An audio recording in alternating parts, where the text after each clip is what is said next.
Bom, estamos aqui reunidos na presença do nosso Senhor Jesus Cristo, né? E dos nossos irmãos aqui de Rincão. Vamos continuar em Marcos capítulo 9. Eu vou fazer a leitura aqui junto com vocês. E depois eu vou pedir para cada um abrir num versículo e a gente vai interagir bastante, porque tem muito texto para a gente ver hoje, tá? Nesse assunto que a gente vai falar. Então, Marcos 9 diz assim: Dizia-lhes ainda, em verdade vos afirmo que, dos que aqui se encontram, alguns há que, de maneira nenhuma, passarão pela morte até que vejam ter chegado com poder o reino de Deus. Isso é forte, hein? Né? Quem falou isso? Jesus, né? Estava falando com os seus discípulos naquela ocasião. 6 dias depois, tomou Jesus consigo a Pedro, Tiago e João e levou-os a sós, à parte, a um alto monte. Foi transfigurado diante deles, e as suas vestes tornaram-se resplandecentes e sobremodo brancas, como nenhum lavandeiro na terra as poderia alvejar. Apareceu-lhes Elias com Moisés e estavam falando com Jesus. Então Pedro, tomando a palavra, disse: Mestre, bom é estarmos aqui e que façamos então 3 tendas. Uma será tua, outra para Moisés e outra para Elias. Pois não sabia o que dizer, por estarem eles aterrados. A seguir veio uma nuvem que os envolveu e dela uma voz dizia: Este é o meu filho amado, a ele ouvi. E de relance, olhando ao redor, a ninguém mais viram com eles, senão Jesus. Ao descerem do monte, ordenou-lhes Jesus que não divulgassem essas coisas que tinham visto, até o dia em que o Filho do Homem ressuscitasse dentre os mortos. Eles guardaram a recomendação, perguntando uns aos outros que seria o ressuscitar dentre os mortos, né? E interrogaram-no, dizendo assim: Por que dizem os escribas ser necessário que Elias venha primeiro? Né? Primeiro que o Messias, no caso, que é uma das profecias do Antigo Testamento. Por isso que eles perguntaram para ele. Então ele lhes disse: Elias, vindo primeiro, restaurará todas as coisas, como, pois, está escrito sobre o Filho do Homem, que sofrerá muito e será aviltado. Eu, porém, vos digo que Elias já veio e fizeram com ele tudo o que quiseram, como a seu respeito está escrito. Quando eles se aproximaram dos discípulos, viram numerosa multidão ao redor e que os escribas discutiam ali com eles.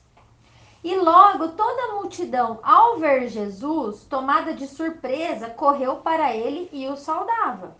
Então ele interpelou os escribas: Que é que discutis com eles? E um dentre a multidão respondeu: Mestre, trouxe-te o meu filho, possesso de um espírito mudo. E este, onde quer que o apanha, lança-o por terra, e ele espuma, rilha os dentes e vai definhando. Roguei a teus discípulos que o expelissem, e eles não puderam. Então Jesus lhe disse: Ó geração incrédula, até quando estarei com vocês? Até quando vos sofrerei? Trazei-mo. E trouxeram-lhe. Quando ele viu a Jesus, o espírito imediatamente o agitou com violência e, caindo ele por terra, revolvia-se espumando. Perguntou Jesus ao pai do menino: Há quanto tempo isto lhe acontece? Desde a infância, respondeu, e muitas vezes o tem lançado no fogo e na água para o matar. Mas, se tu podes alguma coisa, tem compaixão de nós e ajuda-nos. Ao que lhe respondeu Jesus: Se podes, tudo é possível ao que crê. E imediatamente o pai do menino exclamou com lágrimas: Eu creio, ajuda-me na minha falta de fé.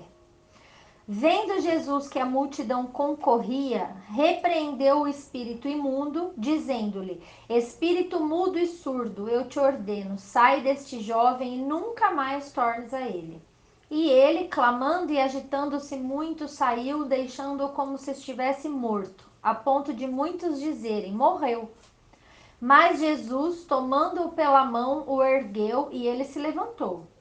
Quando entrou em casa, os seus discípulos lhe perguntaram, em particular: por que não pudemos nós expulsá-lo? E aí ele respondeu: esta casta não pode sair senão por meio de oração e jejum. Então, aí ele continuou falando assim: e tendo partido dali, ele foi embora. Passavam pela Galileia e não queria que ninguém o soubesse, porque ensinava os seus discípulos e lhes dizia: o filho do homem será entregue nas mãos dos homens e o matarão, mas 3 dias depois da sua morte ressuscitará. E eles, contudo, não compreendiam isto e temiam interrogá-lo. Tá, então eu vou ler só até aqui. Eu não vou conseguir falar com profundidade tudo que eu tenho para falar, mas eu quis ler todo esse contexto para a gente fechar o que está acontecendo dentro desse contexto, entendeu? Tá? Porque não adianta a gente ver uma parte só a transfiguração e não ler o resto do que aconteceu, certo? Bom, vamos começar então algumas coisas que eu vi nesse texto, né? Logo no começo, a gente já vê. Bom, só para contextualizar, no capítulo 8, a gente vê Jesus fazendo uma pergunta crucial aos seus discípulos, dizendo: quem eu sou? Não é isso? E quem o povo diz que eu sou? Aí eles respondem. Aí Jesus fala: mas e vocês? Aí eles falam, aí Pedro responde: você é o Messias. E ele fala: você é bem-aventurado, Pedro. Não é porque você descobriu isso sozinho, não. É porque Deus Pai te revelou isso. Lembra que ele explicou, né? Então, ok. Aí, passou essa questão, né, do quem eu sou. Ele já veio falando para os discípulos que ele iria padecer na terra. E eles não quiseram aceitar, né? E aí ele dá uma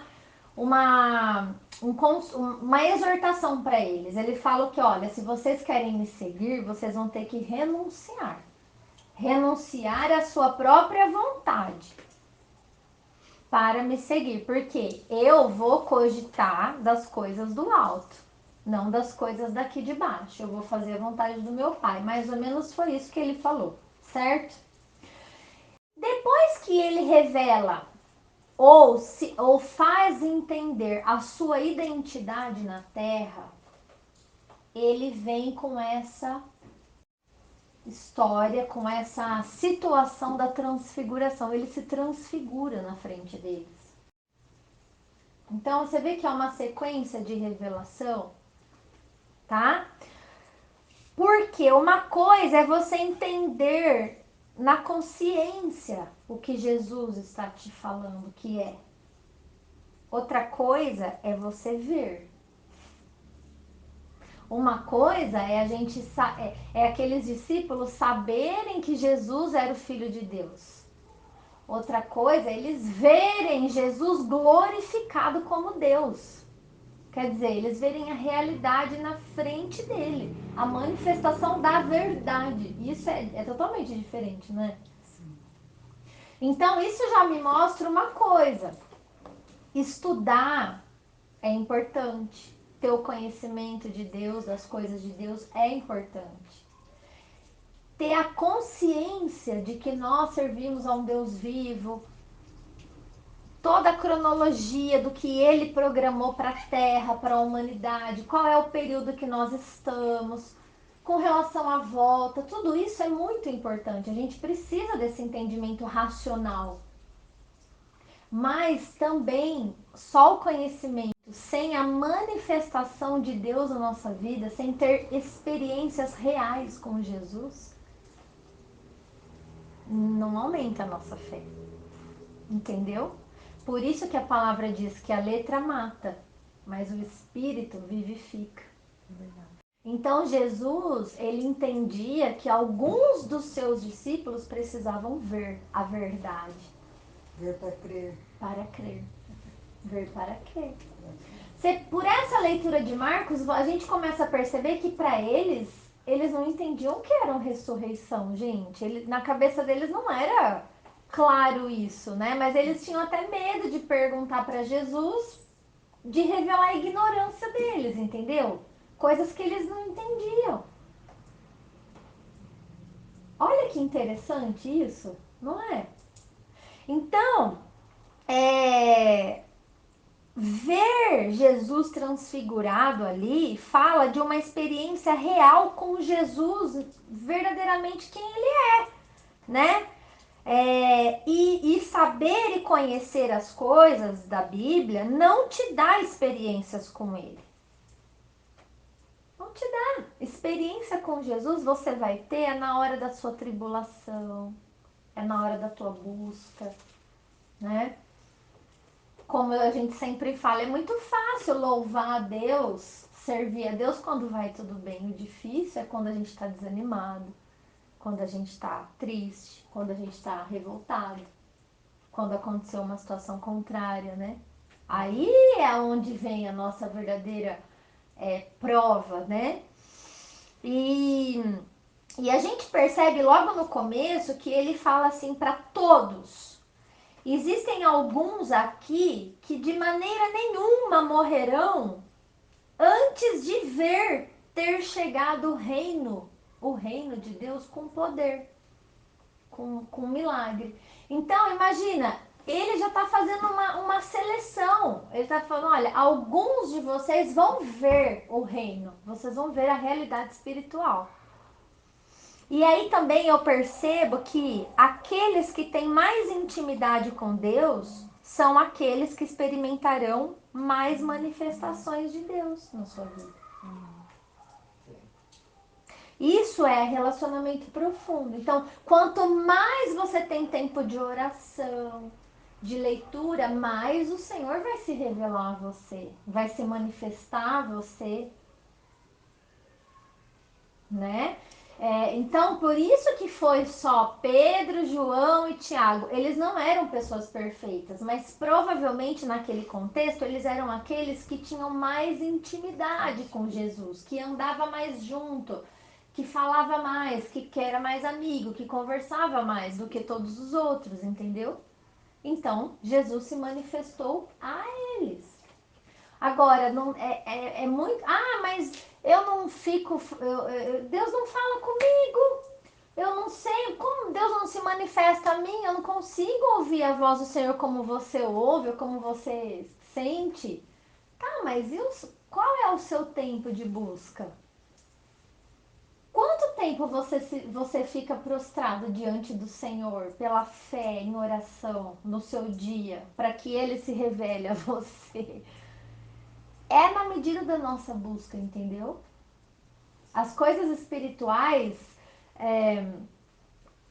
não é por força nem violência, mas é pelo meu espírito. Então é buscar o Espírito Santo de Deus, é bater na porta até que a porta se abra. Quando você quer uma resposta, quando você quer um porquê, é insistir, né? Batam e a porta vai se abrir, né? Busca. E ele vai falar com você, assim como fala comigo. E poderia falar até mais comigo, se eu buscasse mais. Né? Então é isso. É na medida da nossa busca. Por isso que foi aqueles 3 ali. E Jesus, nesse momento que ele quis se manifestar mais claramente a eles, ele pega esses 3 à parte e leva eles para o monte. E esse monte, na Bíblia, dá a entender muitas vezes que Deus ele se revela nos lugares altos, né? Então as pessoas sobem os montes para falar com Deus e tal. Inclusive, o templo em Jerusalém, ele é construído no monte, onde Deus falou com Abraão. Tem toda uma conversa de monte, tá? Mas eu acabei fazendo uma pergunta, né? Deus, ele só está nos lugares altos? Vocês acham que a gente tem que subir um monte para encontrar com o Senhor? Não, por quê? Tá lá em Isaías 57, 15. O que está escrito aí, Cássia? 15. No Diz versículo. assim: porque assim diz o alto e o sublime, que habita na eternidade, cujo nome é santo. Em um alto santo lugar habito, e também com o contrito e o abatido de espírito, para vivificar o espírito dos abatidos e para vivificar o coração dos contritos. Então, Deus não habita só, você não encontra o Senhor só no alto monte, mas ele habita no alto monte, ele está nos lugares altos. Mas ele também está no contrito de coração, no abatido, no aflito, naquele que está angustiado, sem respostas. Deus habita com essa pessoa. Um coração quebrantado, que fala. Quebrantado. O que é um coração quebrantado? É um coração rendido à vontade de Deus. É um coração que é a música que a gente falou, né? Eu abro mão de decidir o que é melhor. Vem governar o meu coração. É ali que Deus habita, é ali que Deus está direcionando nossa vida, nossa mente, nossas decisões. Tá? Agora imagine, Amanda, você falando, eu fiz um parâmetro. Imagine aqueles, olha a intimidade que precisa ter com o Senhor para poder sentir a presença dele e vivenciar coisas extraordinárias, né? Imagine essas pessoas, as outras igrejas que buscam a intermediação. Imagina quem busca sabendo que acha que sabe tudo também. Eu Não tem um busco coração. aqui para chamar aqui. Eu busco aqui para chamar aqui. Não tem relacionamento. Quando, né? exatamente. Quando que vai ter experiência extraordinária? Quando que o Senhor vai estar na presença delas? Nunca. Misericórdia. A Bíblia é muito clara, Por gente. isso que as pessoas que vivem dessa forma, elas quando chegam para nós eu falo, para a palavra, né, para contato com a Bíblia, elas sempre falam, eu não consigo sentir a presença de Deus. Acredito.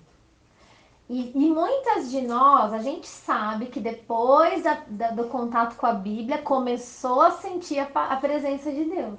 Uma libertação, né? Uma libertação quando vai orar, porque a forma como se relaciona é outra e o coração tá como se fosse assim alargado para que a presença de Deus venha. É verdade. É você atrai a presença dele, né? Então o Senhor ele habita não só nos montes. E isso por que você está falando isso, Amanda? Porque às vezes isso faz parte de uma religiosidade. Tem pessoas que sobem um monte para orar, mas o Senhor não está só lá. Então você pode saber que você pode ir no monte orar, mas também ore nas situações difíceis da sua vida, porque o Senhor está ali com você também, né? Ô Ronaldo, abre lá em João 4, quando Jesus está conversando com a mulher samaritana, do versículo 20 ao 24. Lê para nós. O que ele fala para ela? Nossos pais adoraram neste monte, e vós dizeis que é em Jerusalém o lugar onde se deve adorar. Disse-lhe Jesus: Mulher, crê-me que a honra vem em quem que a hora vem em quem neste monte nem em Jerusalém adorai o Pai. Vós adorais o que não sabeis, nós adoramos o que sabemos, porque a salvação vem dos judeus. Mas a hora vem, e agora é, em que os verdadeiros adoradores adorarão o Pai em espírito e em verdade, porque o Pai procura a tais que assim o adorem. Deus é espírito e importa que os que adoram e adorem em espírito e em verdade. Então, está respondido? Adorar, Nem no monte, nem em Jerusalém. Mas o Pai é Espírito. Então, importa que os seus adoradores o adorem em espírito e em verdade. Então, o que é? Um convite, ou Jesus está revelando aqui, que nós podemos conectar o nosso espírito com o Espírito Santo de Deus, na hora da nossa adoração. Não existe um lugar. O lugar é o teu coração. E aí eu pergunto, né? Onde está o seu monte? Onde é o seu monte? O seu lugar especial, onde o Senhor se manifesta a você, se revela a você de uma forma particular. Onde é esse lugar para você? Para mim é aqui. Hoje eu tirei o tapete, que estava encardido, mas eu tenho um tapetinho aqui e todo dia quando eu acordo de manhãzinha, eu faço meu café, tudo, parece um encontro marcado, é 15 para 7. É impressionante. Às vezes não sou nem eu que quero, sabe? Mas parece que já tá automático. E aí eu venho aqui no tapete e aqui é o meu monte. É aqui que Deus se revela, que Ele fala comigo, que Ele me mostra as coisas, que é aqui. Então, assim, onde é o seu? Nós precisamos entender que a gente precisa criar um ambiente para ter essa intimidade com Deus. Crie o seu ambiente, crie o seu monte, né? E aí o Senhor vai se manifestar a você. Eu não sei se é um cantinho na sua casa, se é uma escrivaninha, se é uma mesa, se é no carro indo para o trabalho, eu não sei. Mas existe um lugar que Deus quer se encontrar com você todos os dias, tá? Eu pedi para Renata abrir em 2 Pedro, capítulo 1, segunda carta de Pedro, capítulo 1.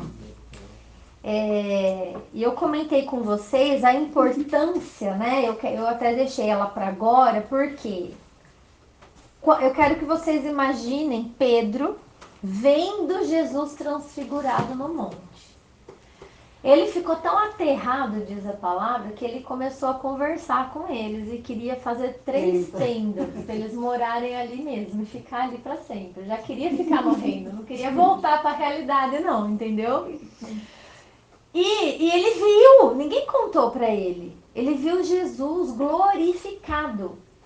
Então, aí ele depois passa o tempo, Jesus morre, ressuscita, toda a história, ele vai escrever a segunda carta dele às igrejas. E olha o que ele escreve no capítulo 1, versículo 15 a 21.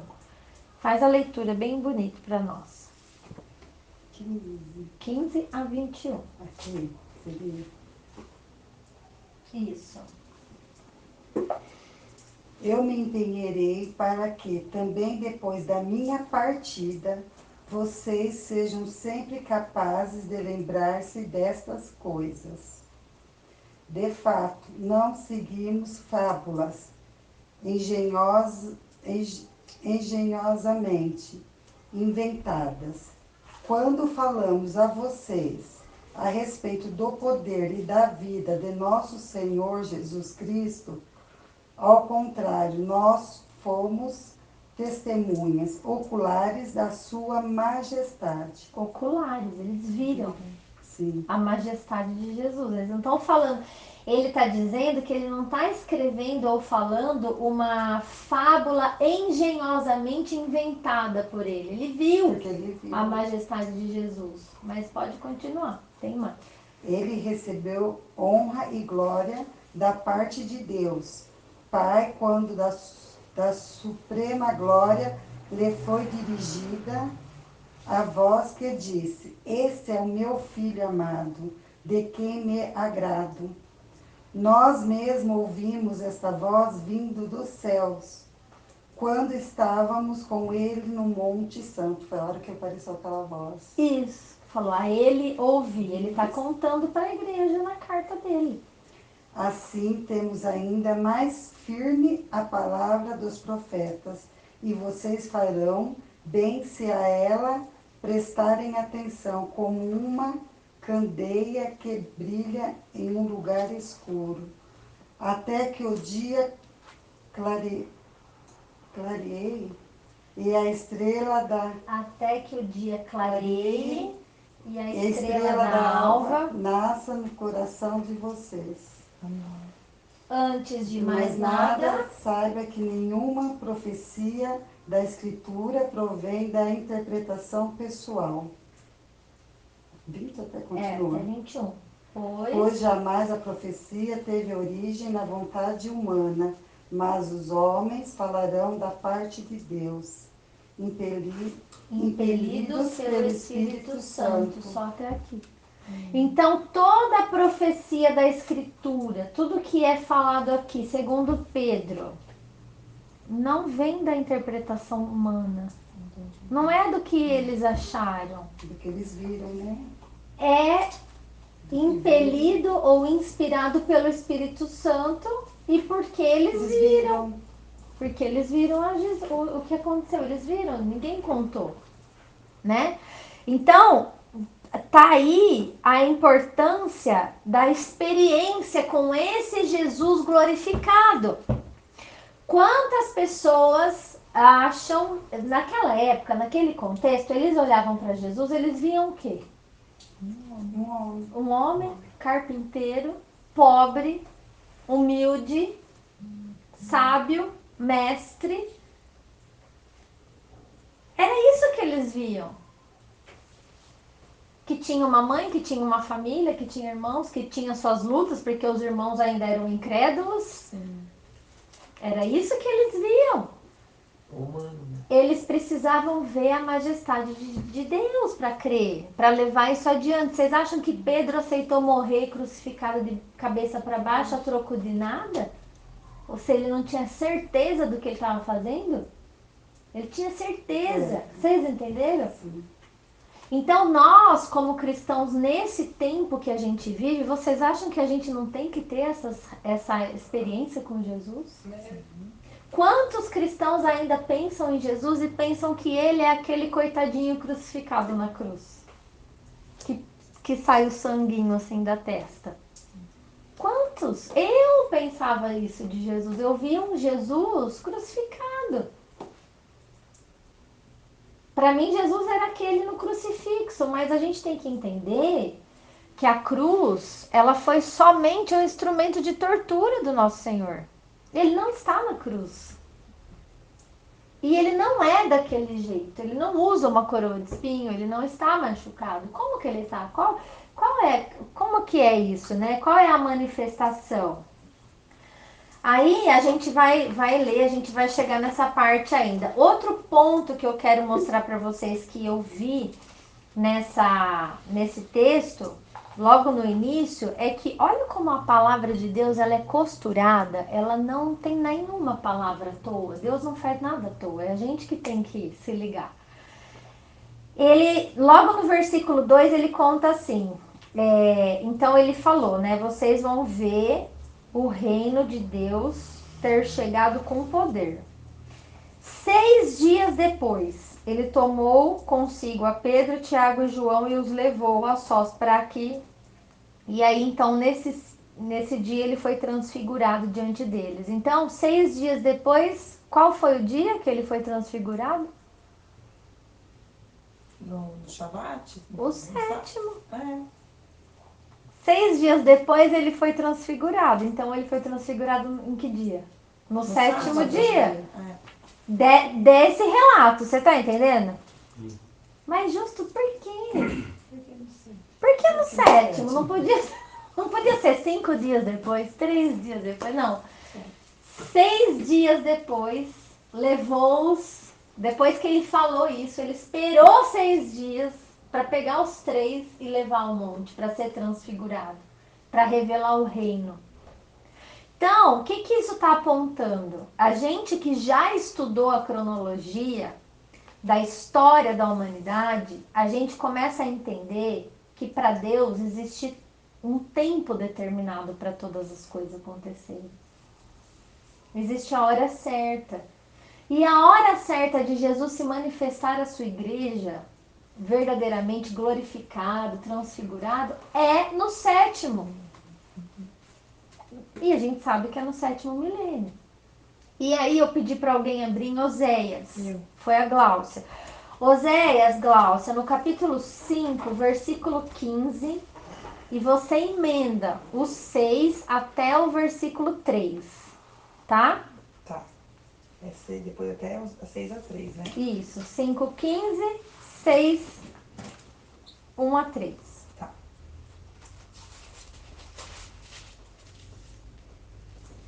Então voltarei ao meu lugar até que eles admitam sua culpa. Eles buscarão a minha face em sua necessidade. Eles me buscarão ansiosamente. 6:3. Conheçamos De os... 1 a 3. Desculpa. Pode continuar. Venham, voltemos para o Senhor. Ele nos despedaçou, mas nos trará cura. Ele nos feriu, mas sarará nossas feridas. Depois de 2 dias, ele nos dará vida novamente. Ao 3º dia nos restaurará, para que vivamos em sua presença. Conheçamos o Senhor, esforçaremos-nos por conhecê-lo. Tão certo como nasce o sol, ele aparecerá. Virá para nós como as chuvas de inverno, como as chuvas de primavera que regam a terra. Então, o que essa profecia está falando?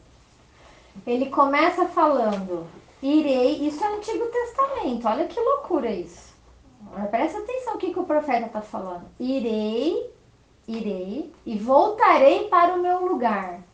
Qual é o lugar de Jesus, certo? Qual é o lugar original de Jesus? Ele veio da onde? Do céu. Do céu. Então, irei para onde? Do céu. Não, irei para a terra. Terra. Irei para a terra e voltarei para o meu lugar. Sim. Até que Depois de 2 dias... Não. No 15, ó. Então voltarei ao meu lugar até que eles admitam a sua culpa. Então, por que Jesus está lá no céu e está esperando o quê? Arrependimento. Aí ele fala o quê? Quando estiverem em tempos difíceis, angustiosos, eles me buscarão. Ansiosamente. Na hora da dor, né? Eles me buscarão. Certo? Aí, tá revelando aí que Deus mesmo, ele fez a ferida e ele mesmo a ligará. Sim. Então, tudo que se passou nesse período de 2000 anos é tudo permissão de Deus. E as pessoas, na sua angústia, na sua dor, estão buscando a Ele. Irei na terra e voltarei ao meu lugar até que se reconheçam culpados. Ou seja, é como se Deus estivesse provocando arrependimento na humanidade. Vocês estão entendendo o que ele está dizendo? Para poder buscar. Agora vem a revelação desse negócio do 7º, dos 2 dias. Por quê? O que ele fala? Depois de 2 dias... Eles nos dará vida novamente. Ao 3º dia nos restaurará. Então, olha que interessante. Ele não nasceu no 4º milênio? Segundo os documentos de genealogia da Bíblia? Não faz 2000 anos que ele que ele não voltou? Então, quer dizer, ele está falando que depois de 2 dias, 1000 anos, né? 2000 depois de 2 milênios, ele voltaria e ao 3º dia, que é a entrada do 7º, nos revigoraria. Ou seja, revigorar, na minha tradução, tá nos levantar. Nos levantará. Tem a ver com se levantar da terra, tem a ver com essa ressurreição. Sim. Então, olha que interessante essa conexão do tempo, da hora que Deus vai voltar. Então, ele veio no 4º milênio, vai passar 3000 anos para ele vir, praticamente, entendeu? Então, na entrada do 7º é quando, na virada, né? É quando ele volta, tem a hora certa. E tá perto. Tá, né? Então, Um dia como 1000 anos, né? a gente vai ver isso também mais a fundo. Então, É muito interessante a gente entender que Jesus ele vai inaugurar o reino de Deus na Terra no 7º milênio. E somente no 7º, depois de 6 dias, ele pega os 3 e leva para o monte para se revelar o reino. Olha que interessante isso, não é uma conexão perfeita? Ele não faz nada à toa, gente. Tá? Até nesse detalhe. Então, eu coloquei aqui. No 7º dia, portanto, ele revela o seu reino aos seus discípulos. Com ele, de fato, como ele é, né? De fato, um rei. Não apenas o homem carpinteiro, de algum, né? Mas um rei. Aqui Jesus mostrou a realidade espiritual. Há muito mais do que os nossos olhos podem ver e perceber, né? Por isso que a gente ora, venha a nós o teu reino, tá? Então, como que ele tá hoje? Apocalipse 1, Carlinhos, versículo 9 em diante, até o 20. Vamos ver o que João, que escreveu isso, nos revela.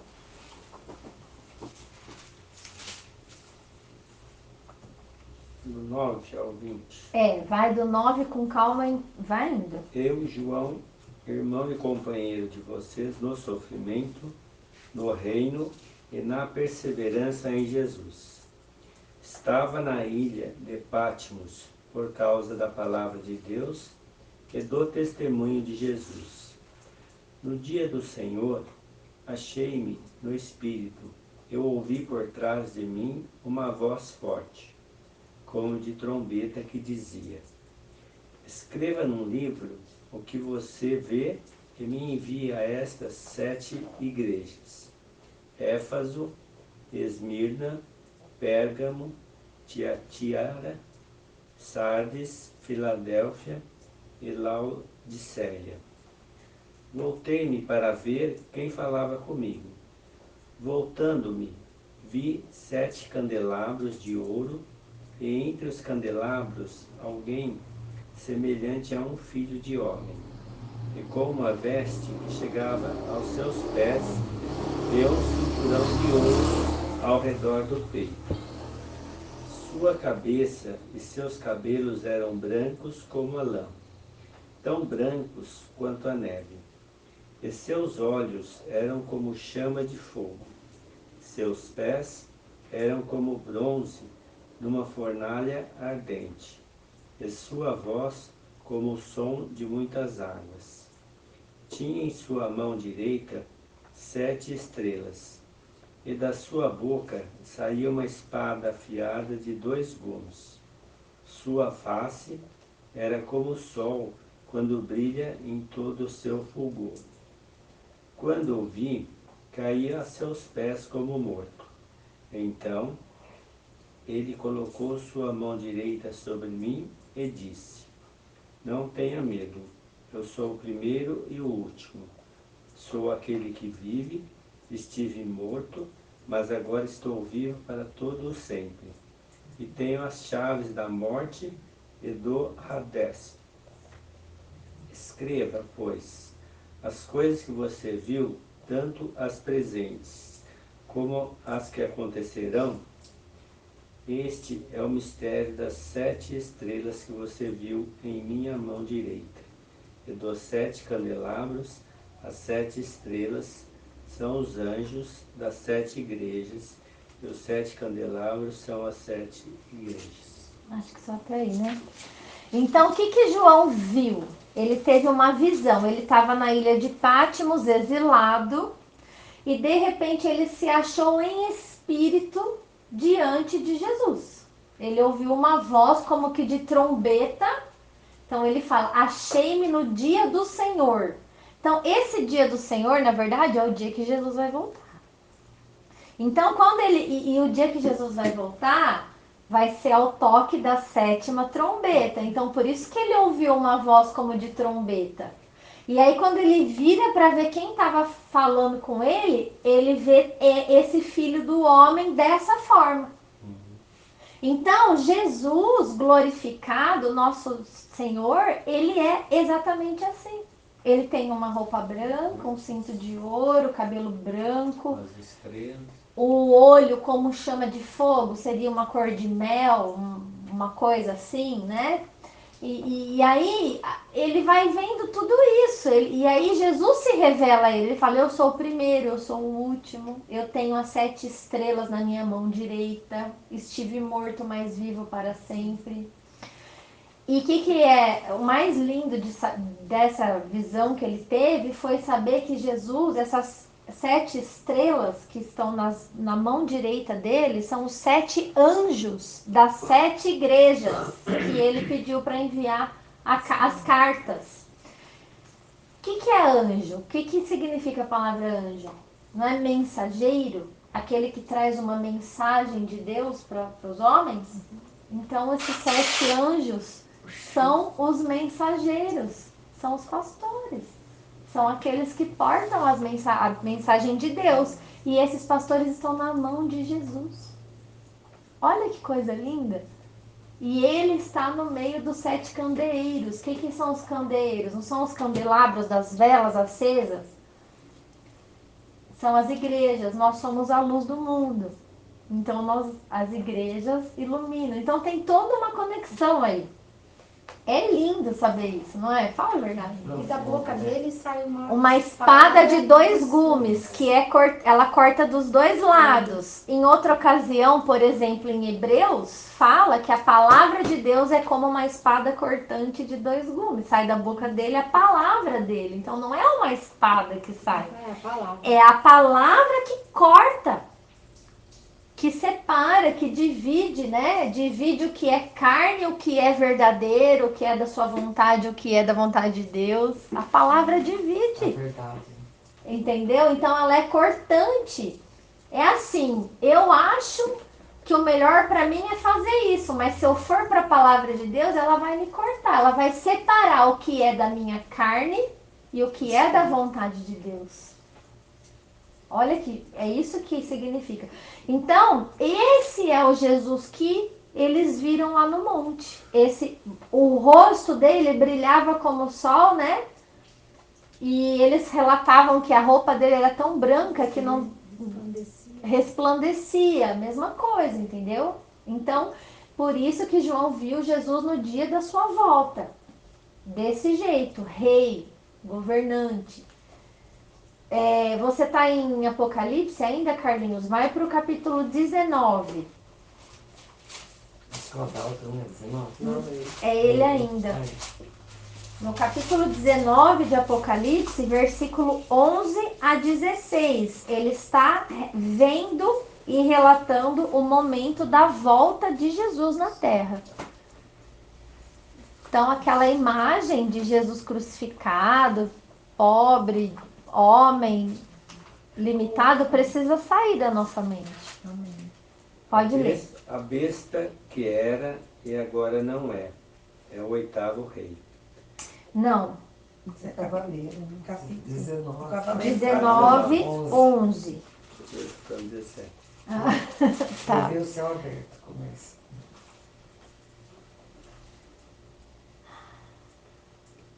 Não enxergar. Vi os céus abertos e diante de mim um cavalo branco, cujo cavaleiro se chama Fiel e Verdadeiro. Ele julga e guerreia com justiça. Seus olhos são como chamas de fogo. Em sua cabeça há muitas coroas. É o nome que só ele conhece, e ninguém mais.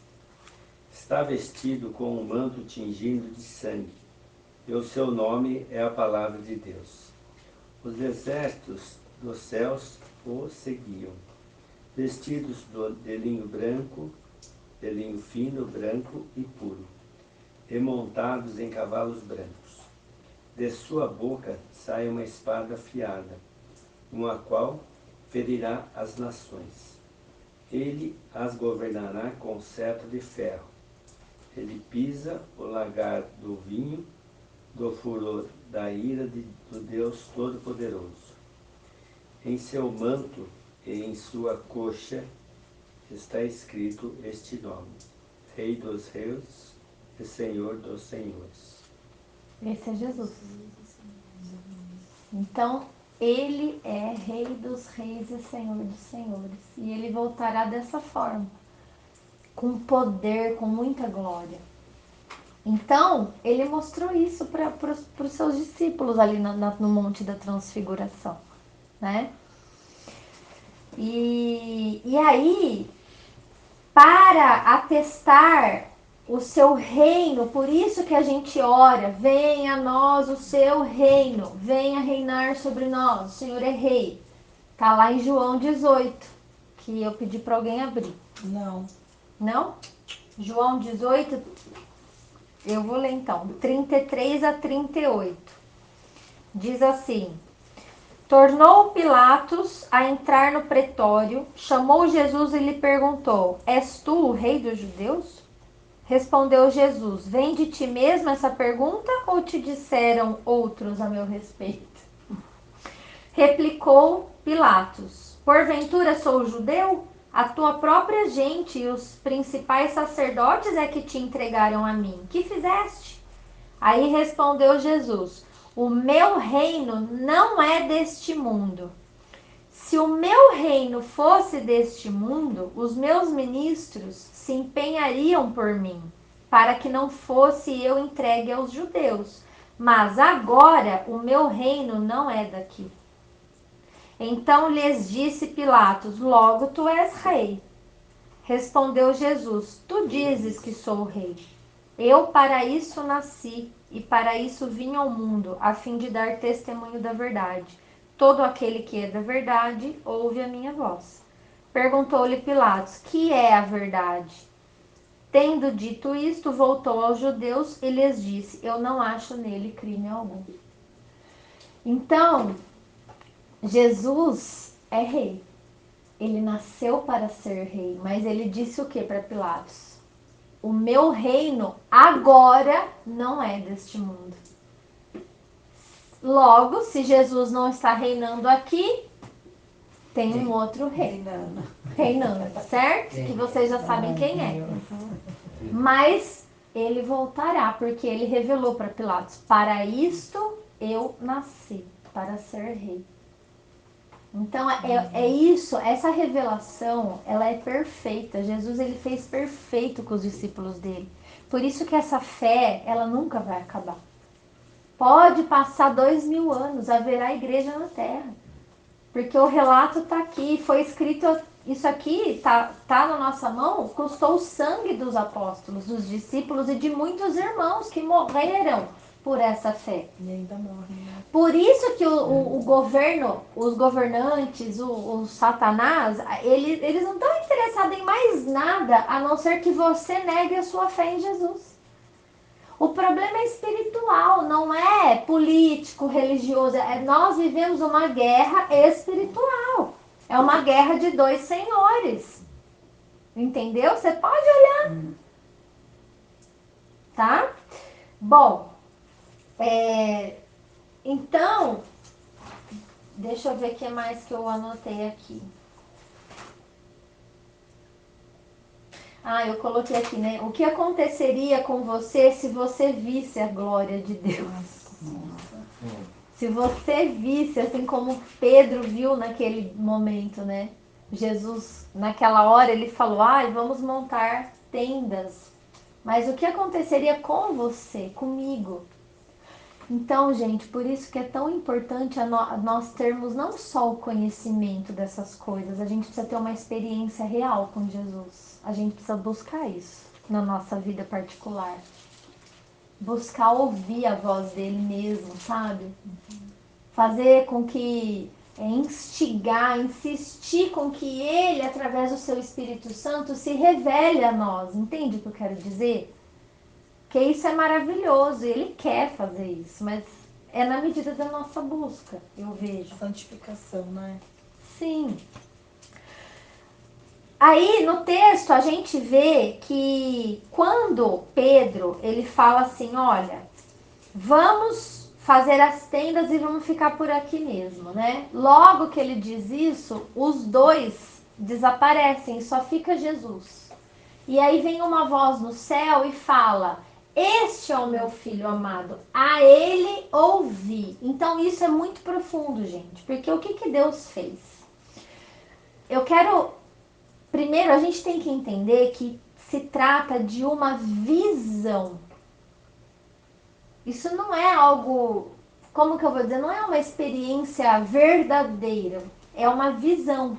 Assim como João teve uma visão, Jesus deu uma visão para eles. Ah, mas como que você sabe? Tá aqui, ó.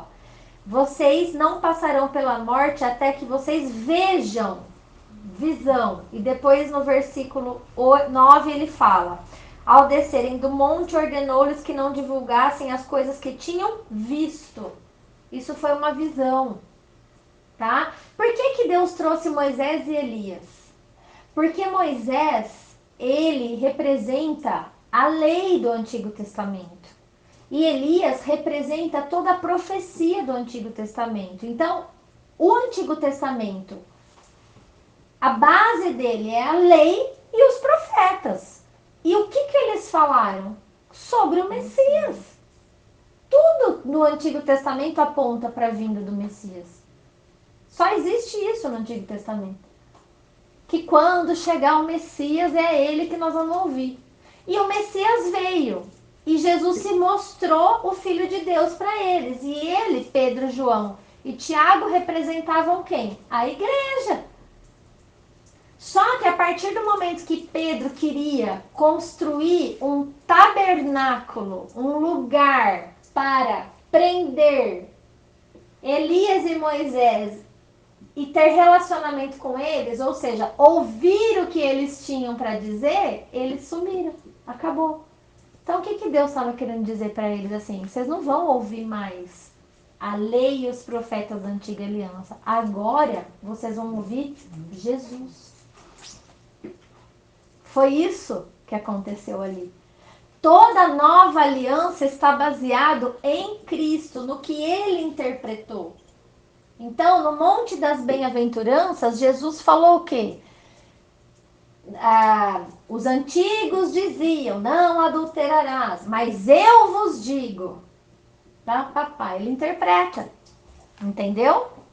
Tá? Não significa que ele está invalidando o que a lei, não é isso. Mas ele traz uma nova aliança. E aí eu separei Hebreus, capítulo 1. Quem que ficou com Hebreus? Me. Adalto. Hebreus, capítulo 1, do 1 ao 4.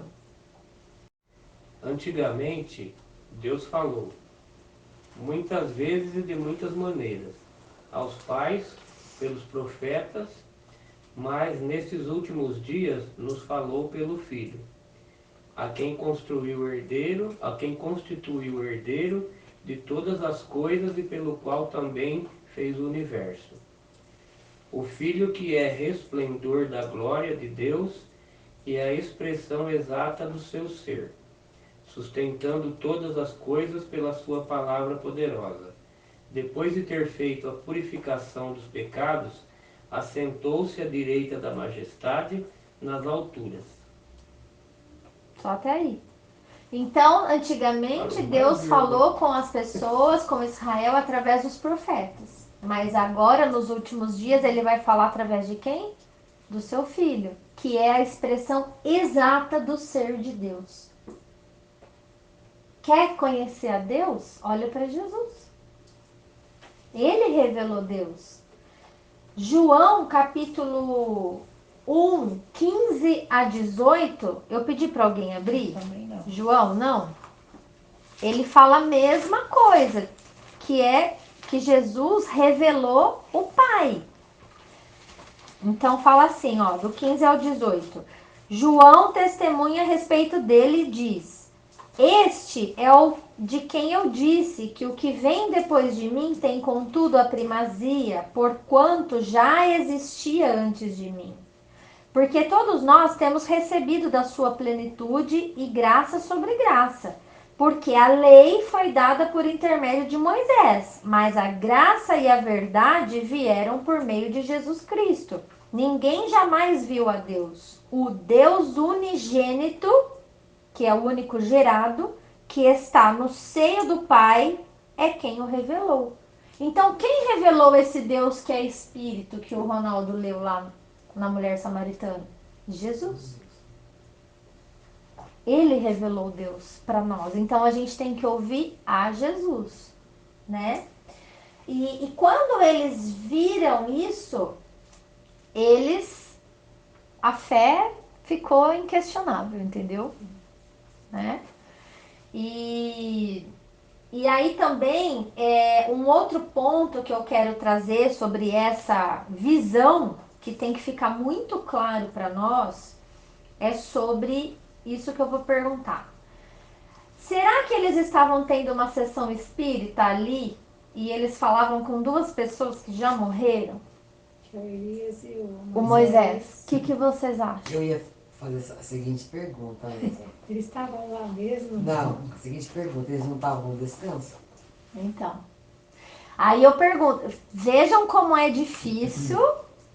A gente precisa partir do princípio que a palavra de Deus é a verdade.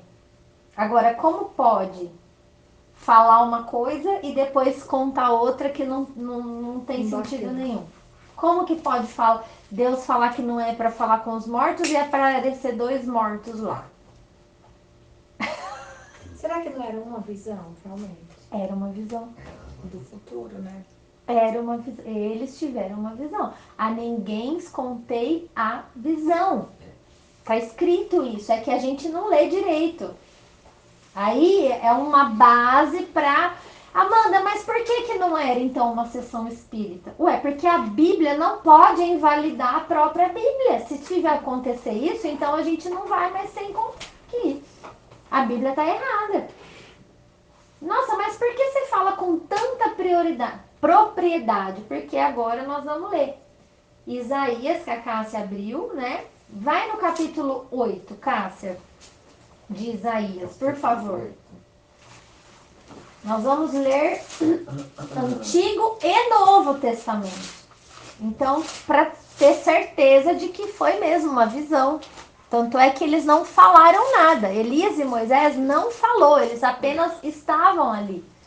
Quem falou foi Jesus e Pedro nessa visão. Vocês perceberam?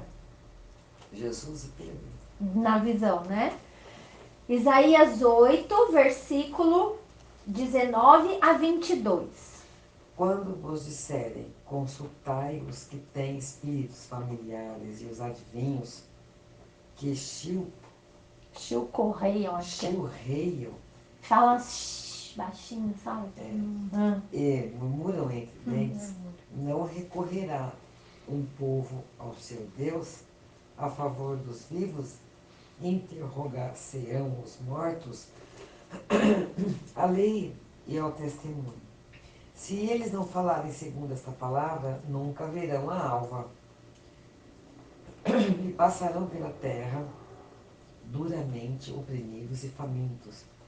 E será que, tendo fome e enfurecendo-se, então amaldiçoarão ao seu rei e ao seu Deus, olhando para cima?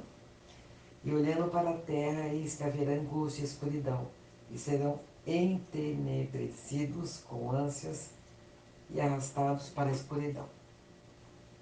Se não falarem a lei e ao testemunho. O que significa testemunho? Quando alguém fala, eu sou testemunho de Jeová, o que ele está querendo dizer? Que ele viu Jeová. alguém. Entendeu? Testemunha é quando você vê, quando você está ali. Então, o que está falando? A lei é o testemunho. Acaso consultarão os mortos em favor dos vivos? Não. A lei e ao testemunho. Se não pensarem assim, viverão angustiados, famintos, jamais verão a alva. Isso é o que diz a palavra. Mas por que Isaías está falando isso? Baseado no quê? Na lei. E onde está essa lei? Levíticos.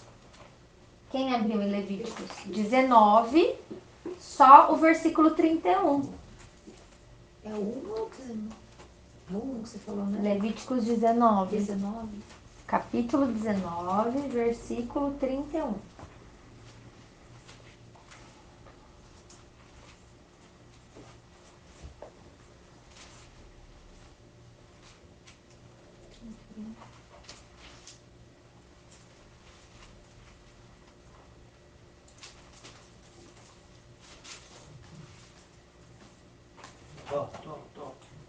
Não vos voltareis para o Não vos voltareis voltareis para os necromantes, nem para os adivinhos.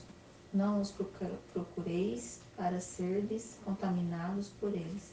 Eu sou o Senhor, vosso Deus. Diante de cães te levantarás e honrarás a presença do ancião. Não, acho que é só o 31, né? Então, esse livro é o da lei, certo? Então, ele está falando que não é para a gente se voltar para os necromantes. Que é necromante? Cartomante, Necromorte. Aqueles que consultam os mortos, necromantes. Nem para os adivinhos. Por quê? Porque eu sou o Senhor. Está na lei, em Levíticos, mas está também em Deuteronômio. Eu pedi para alguém abrir? Deuteronômio 18, Levítico, que número que é aquele lá? 19, versículo 31. 31. Agora, Deuteronômio 18 é outro livro da lei também. Do 9 em diante, Silvinha. 9 em diante. Quando entrares na terra que o Senhor teu Deus te der, não aprenderás a fazer conforme as abominações daquelas nações.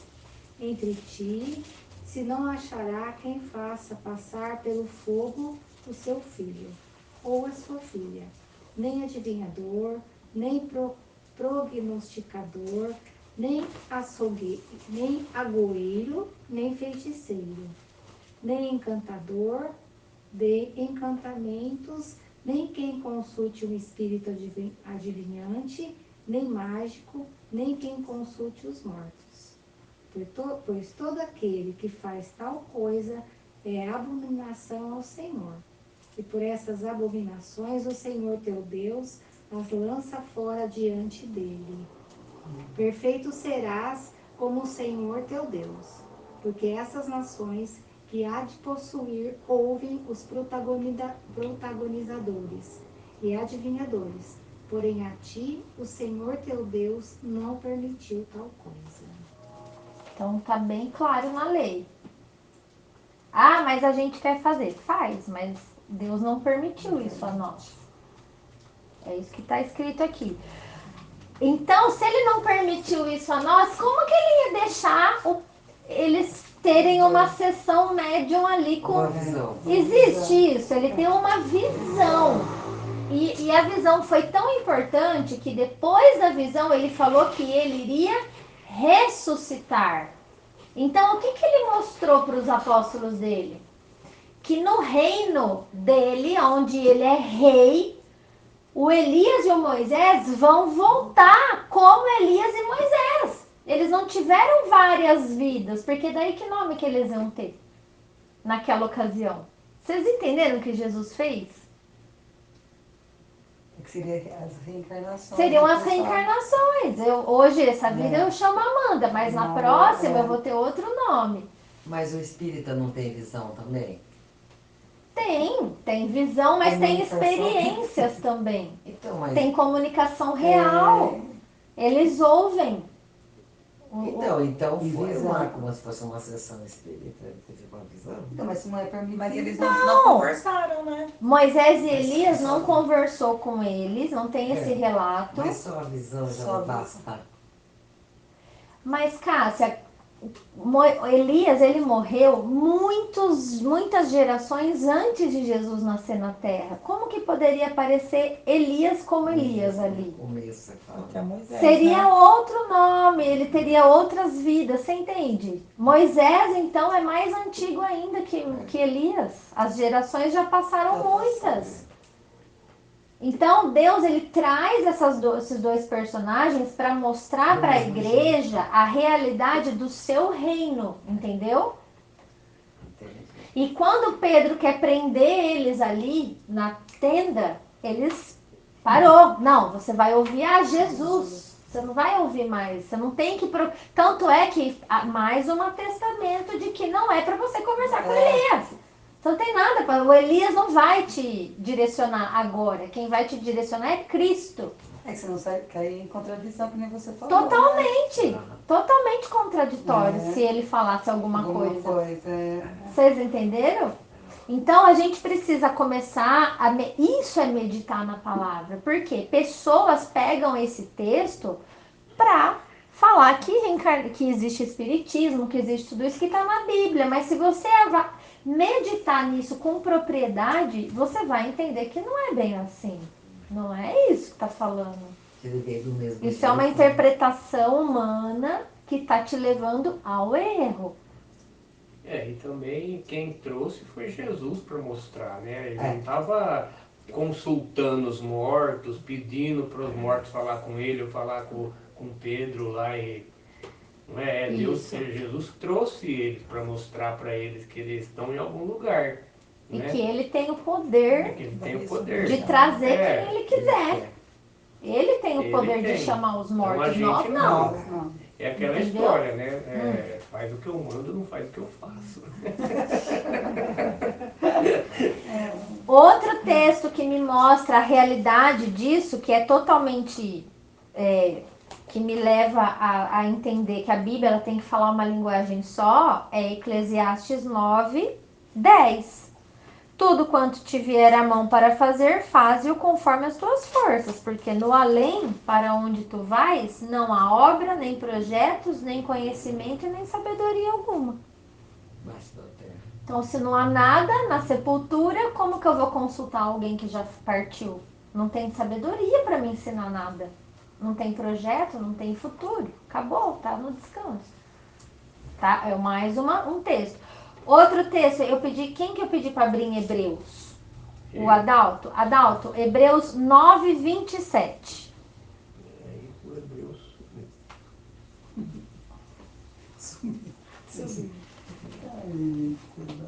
Cadê o Hebreus aqui? Foi embora?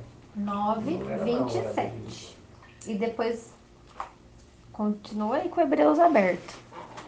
Então, né? Eu tô aberta aqui, posso ler? Pode. Pode. Brincando, pode. Da mesma forma, como o homem está destinado a morrer uma só vez e depois disso enfrentar o juízo, assim também Cristo foi oferecido em sacrifício uma única vez, para tirar os pecados de muitos, e aparecerá a segunda vez, não para tirar o pecado, mas para trazer salvação aos que o aguardam. Então, tá escrito que o homem está destinado a morrer quantas vezes? Uma vez só. Depois vem o quê? O juízo. Acabou. Aí Hebreus, Gláucia, passa para... Você tá no 9, vai para o capítulo 11, só o 39 e o 40. Esse capítulo 11, ele é dedicado inteiramente aos heróis da fé. Tá? Então ele vai falando todos os heróis, parará, Abel, desde Abel, Noé, Abraão, Jacó, tudo. Aí chega nesse final, o que ele fala? Todos esses receberão bom testemunho por meio da fé. No entanto, nenhum deles recebeu o que havia sido prometido. Deus havia planejado algo melhor para nós, para que conosco fossem aperfeiçoados. Então, o que ele está falando? Nenhum deles receberam a promessa. Qual é a promessa de Deus? Não é a vida eterna? Sim. Eles não receberam Estão ainda. descansando, né? Por que eles não receberam? Para que conosco fossem aperfeiçoados. Eles estão esperando a nossa vida, a nossa conversão, para que todos sejam ressuscitados ou transformados num único momento, que é o momento da volta de Jesus. Então existe hora para tudo. Por isso que Pedro estava falando uma bobagem. Ele não podia ter ficado ali na tenda com eles já no reino, porque aquela não era hora para isso. Ele ia ter que esperar a nossa geração. Olha como a gente é importante. Todos os santos, até o final, Deus sabe todos que vão nascer, que não sei o quê. Amanda, de onde você está tirando isso? Mateus 24, Lucas 21, nós vamos ler Jesus falando o sinal dos tempos, quando que ele vai ser a volta dele. Ele fala claramente, enquanto todo mundo tem que saber o evangelho, senão não vai vir fim. Ele está pensando em cada pessoa, entendeu? Nós não vamos na frente de ninguém, e nem eles. Qual foi o outro texto? Lucas 20, 34 a 38, também já está perto do que eu estou falando para vocês. Lucas 20, 34, sobre a ressurreição, né? Então, lhes acrescentou Jesus: os filhos deste mundo casam-se e dão-se em casamento, mas os que são ávidos por dignos de alcançar a era vindoura e a ressurreição dentre os mortos não casam e nem se dão em casamento, pois eles não podem mais morrer, são imortais, porque são iguais aos anjos e são filhos de Deus, sendo filhos da ressurreição. E que os mortos hão de ressuscitar, Moisés o indicou no trecho referente à sarça, quando chama ao Senhor de o Deus de Abraão, o Deus de Isaque e o Deus de Jacó. Ora, Deus não é Deus de mortos, e sim de vivos, porque para ele todos vivem. Vocês entenderam o que ele estava querendo dizer aqui? Ele disse que os mortos, eles vão ressuscitar, sim, e que para Deus todos vivem. Em que sentido? Que todo mundo está vivo no céu com Jesus? Não, é que Deus conhece. Ele sabe a promessa que ele fez para Abraão e que ele não deu a promessa para Abraão. Então é como se Abraão tivesse vivo no coração e na memória de Deus para que ele conclua o que ele prometeu. Entendeu? Ele não prometeu que Abraão e a descendência dele iria herdar a terra? Sim. Isso já aconteceu? Não, isso também. Então isso tem que acontecer. A mesma coisa Moisés. Então, quer dizer, Deus, ele tem um relacionamento pessoal com aquele homem que recebeu aquele nome naquela vida. Entenderam? Então a morte não é o fim. Por isso que os discípulos não temiam a morte. Eles temiam antes a Deus. Sobre esse assunto, vocês entenderam essa questão de que eles não estavam ali numa sessão espírita falando com mortos? Sim. Né? Certo? Sobre a questão da hora, né?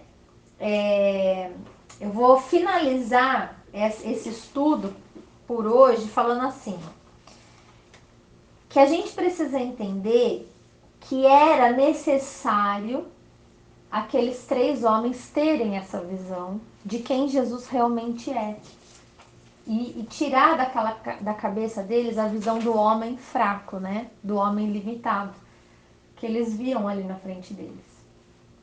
Era necessário para que a igreja ganhasse força de pregação no mundo, tá?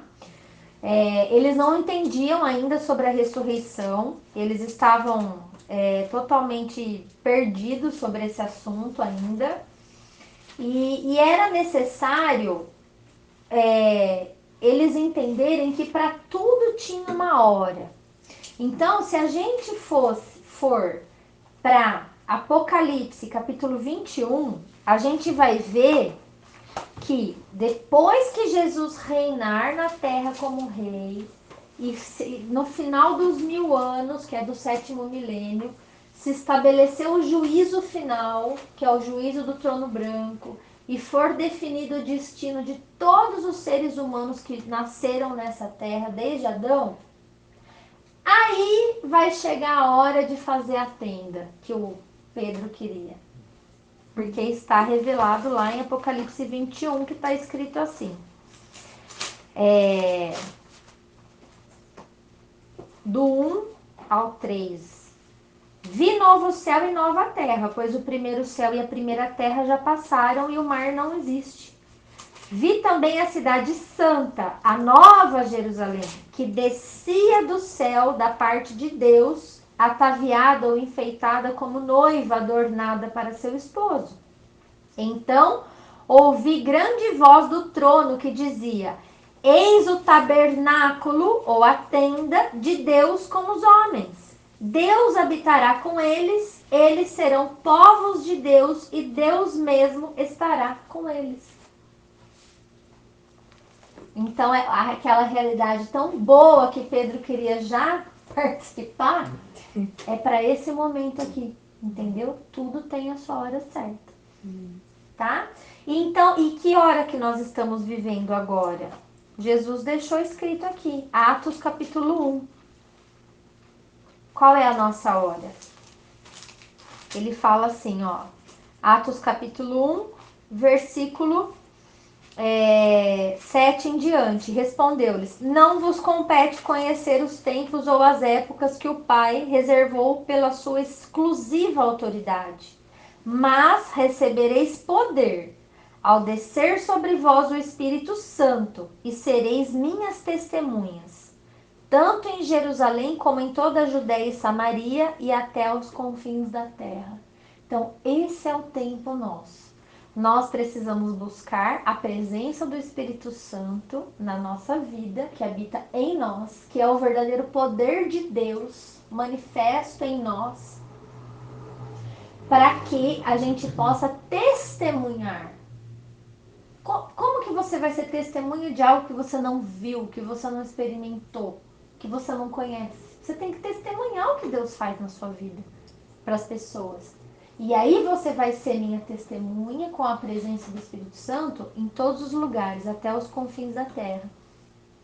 Tá? E por que que isso é necessário? Aí, concluindo, eu vou falar do final dos tempos, que é Mateus 24 e Lucas 21, tá? Mateus 24, versículo 13 e 14, Jesus disse assim: aquele, porém, que perseverar até o fim, esse será salvo, e será pregado este evangelho do reino por todo o mundo, para testemunho a todas as nações. Então virá o fim. Né? E Lucas complementa, que aí é o que eu quero deixar para nós também, um ensinamento muito lindo. Lucas 21, ele complementa esse final esses sinais dos tempos, dizendo assim, olha, versículo 23 em diante, diz assim: ai das que estiverem grávidas e das que amamentarem naqueles dias, porque haverá grande aflição na terra e ira contra este povo. Que povo? O povo da tribulação, que vai passar pela grande tribulação, que é o que ele está explicando no contexto. Cairão a fio de espada, que é guerra, e serão levados presos, cativos para todas as nações, ou seja, serão espalhados pelo mundo todo, até que os tempos dos gentios se completem. Jerusalém será pisada por eles. Então, que tempo é esse? O povo de Deus, os israelitas, os judeus, eles foram espalhados pelo mundo todo, em todas as nações, e sofreram perseguição em todos os lugares. A gente sabe disso, a história mostra isso.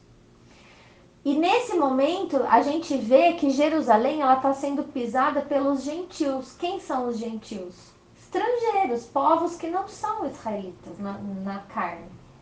Então, ele está falando que até que o tempo dos gentios se complete, não vai acabar. Esse é o tempo, por isso que nós estamos aqui pregando a palavra, entendeu?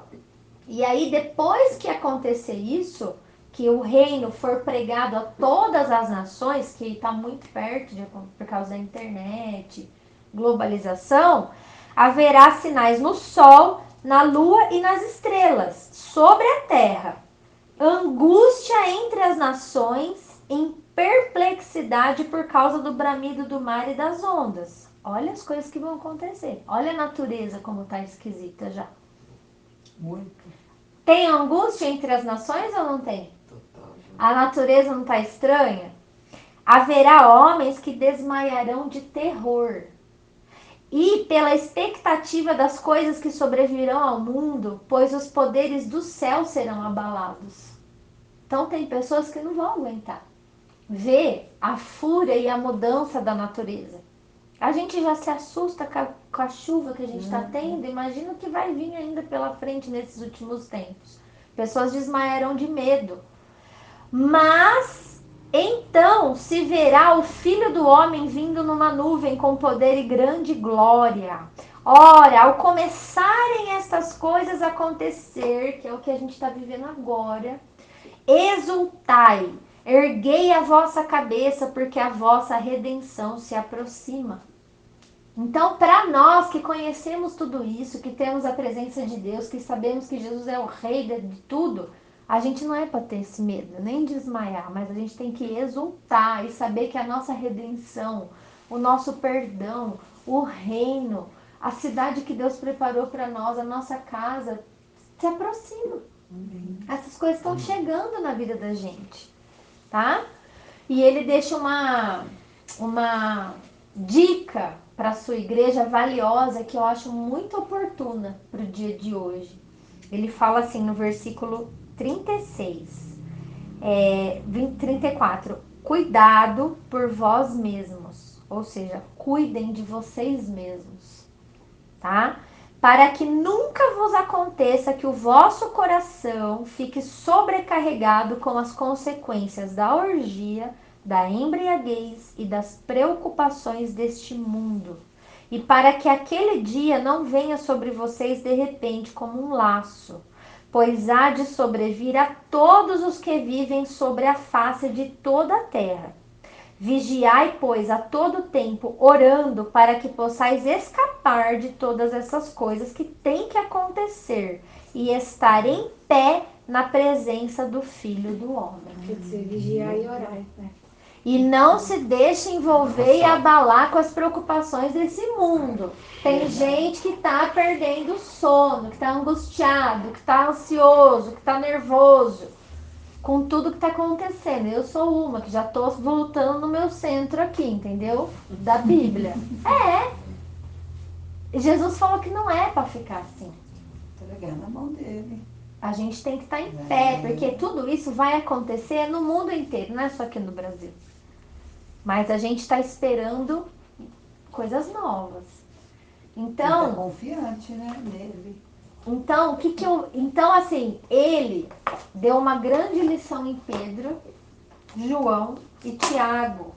Principalmente quando ele fala, agora acorda, volta todo mundo para a realidade. Não vai ficar na tenda. Não vai ficar no reino, a hora não é agora. Porque tem muito trabalho. Tanto é que quando eles desceram do monte, o que eles encontraram? Um pai descrente, com uma fé pequena, com um filho endemoniado, tomado por um espírito imundo. Ninguém sabia fazer nada, ninguém podia fazer nada. Só Jesus pôde resolver o caso, seus discípulos não puderam, os escribas não puderam, a religião não pôde, ninguém pôde. Então o que Jesus mostrou para eles? Vocês têm muito a fazer, foquem no que temos que fazer na terra. E ainda falou, essa casta só sai com oração e jejum, não adianta você ir no grito contra o diabo, você tem que ter vida com Deus. Você tem que ter relacionamento. Então, se nós como igreja queremos fazer a diferença aqui, nós precisamos ter relacionamento com o Pai. Qualquer coisa que a gente inventar de fazer dentro da casa de paz, que a gente já conversou, nós vamos ensinar as crianças, nós vamos começar a coletar mais recursos para ajudar as pessoas que precisam, vamos ampliar isso daí, vamos ter um ministério de louvor. Tudo isso vai ter resistência do inferno, gente. Nós vamos ter que orar pelas crianças, orar por tudo, você entende? Para conseguir romper essa barreira e cumprir nossa missão. Nossa luta é grande. O reino não chegou ainda. Dá tempo ainda. Ainda tem muito trabalho para fazer. Tem vidas que precisam se converter, que precisam de Jesus. Então a gente precisa ter relacionamento e fé e experiências reais com Deus. Eu acho que é essa a mensagem de hoje, para despertar o nosso coração, parar de se preocupar com coisa que a gente não vai mudar. Nós não vamos mudar certas coisas, mas a nossa realidade em volta e as pessoas que Jesus traz para nós, a gente pode mudar quanto mais relacionamento a gente tiver com Ele, porque é só milagre, é só milagre. Então, vamos pegar 2023 e procurar viver um ano de milagres? É isso que nós vamos fazer. Amém. Nossa, Amém? que palavra bonita. Lindo.